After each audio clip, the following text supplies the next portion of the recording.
Най-хубавият подарък, който получих за Коледа, беше един сноуборд. Много им се молих на нашите, купиха ми го. Голямо щастие, голяма радост. Качих се с огромно желание на Витоша. Паднах и си щупих крака. Играчи, кажете ми сега, кой е любимият ви подарък, който сте получили за Коледа? Телефон. И аз телефон. По едно време искахме да ни подарят компютри, да играем, да правим нощни вие такива неща.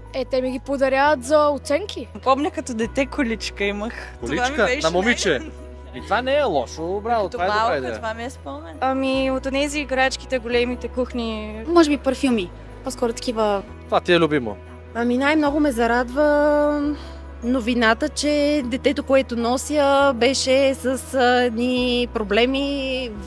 Носи ги в себе си, нали? Доктор, който ми водеше бременността, ми каза, че всичко е наред и че детето ми ще е живо и здраво. Не мисля, че това е материално нещо, а просто времето прекарано с близките ми. Напиши и ти, кой е любимият ти Коледен